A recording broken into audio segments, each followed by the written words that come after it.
Hey everyone, welcome back. We're back for Analytics Corner with Blue Abroad and it's great to be back. Round 2, the restart or whatever you want to call it, is only less than 4 days away and I am super excited to be covering it for you. It's Carlton versus Melbourne, 4:35, Marvel Stadium on Saturday twilight slot, which is an exciting time. If you are new around here, please hit the like button, please subscribe to the channel, it really does help us out. And without any further ado, let's get into it. So Melbourne versus Carlton. Traditionally in the last 10 games, Carlton have a 30% win record at Marvel versus 60% for Melbourne Demons. There's a lot of mini micro stories in this game as well, a lot of little tales to present themselves throughout the game. Gawn versus Pitternet, Cripper versus Oliver, McKay returns. How will all this go?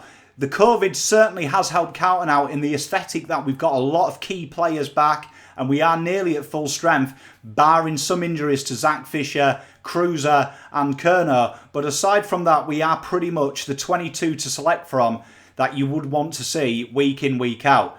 I've identified 2 key players for Melbourne Demons that we're going to have to alleviate if we are going to get the job done.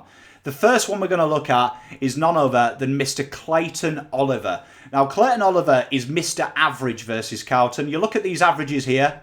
And literally what you see is what you get from Clayton. Statistically speaking, with Clayton Oliver, he's played Carlton 5 times. He's only ever lost once. Now, if we look at his disposals, 28 disposals on average, and this is exactly what he averages against Carlton. For some reason, Carlton just seem to get that everyday Clayton Oliver.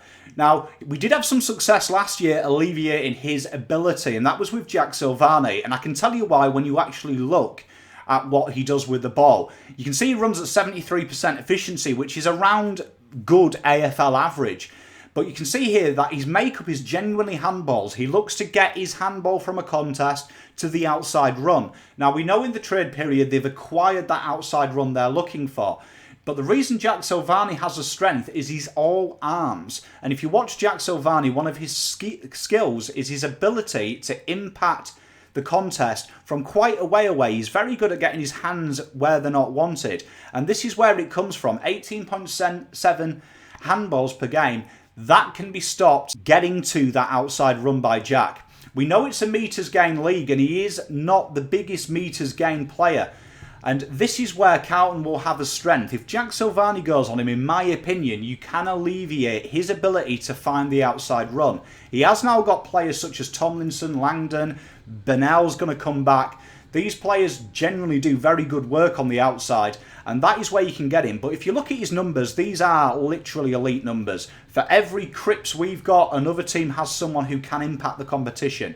His pressure acts are high, his tackles are high, his clearances are high, his ground ball gets are elite as well. He's going to be one player that you can have to stop because he is one of the chain movers at Melbourne Football Club. He is like the Sam Mitchell of the Hawthorn era that just gets the game going. If you can alleviate Clayton Oliver's influence in the midfield, you will win.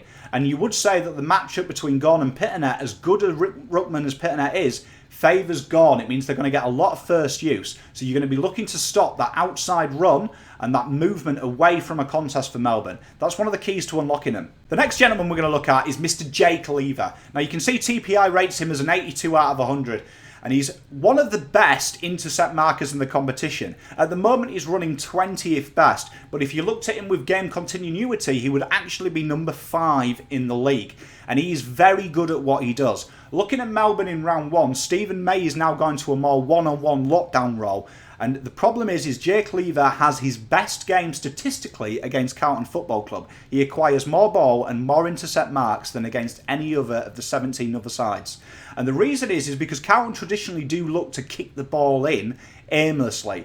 Historically, we do look to just bomb it in. And this is where he really does peel off and do very well. What I suspect Jaycee Cleaver's going to do is play a little bit loose. I'd imagine Stephen May will go to Mr. Harry McKay. And I'd imagine Jaycee Cleaver's going to have the job of looking for that intercept mark. And when he finds it, he traditionally gives it off to Salem and they are out. And once they are out, they are very dangerous on the counter-attack, Melbourne. You look at his makeup, and it is quite traditional what we'd see from a key defender. He's got very good efficiency, he uses it well, and his intercept mark's 2.7 and 5 spoils. He's very good one-on-one as well. When you look at his win percentage, 70%. He does very well. It's not often that forwards get the better of him.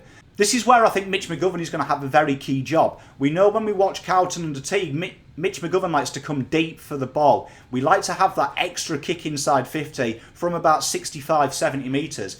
And Jaycee Cleaver will be following him and looking to peel off. Now this is where there is kind of an advantage to Carlton, as Mitch McGovern is one of the fastest people from a stop-start in the competition.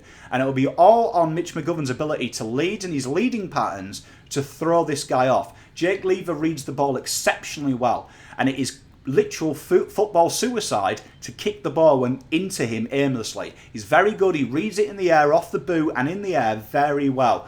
So Mitch McGovern's going to have a job on his hands, but if Mitch McGovern can work them lead patterns, he does have a very irregular lead pattern, it is a chance for Carlton.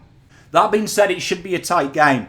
At the moment, I'm tipping Carlton to win by just 6 points. I think it's going to be a very tight game. Traditionally, it is. Melbourne have won the last 4 against Carlton. I think times are changing. It's going to be a big, big contest, though. Carlton have to be strong to the ball, have to be really up for the fight in the contest. And if you can do that and get it on the outside, you have a chance against Melbourne. They are beatable. This isn't 2018 Melbourne, this is 2020 Melbourne. So how their transition will be very dependent on how Carlton will get the result. Look forward to the game on Saturday. Hope you guys enjoy it. Pom out.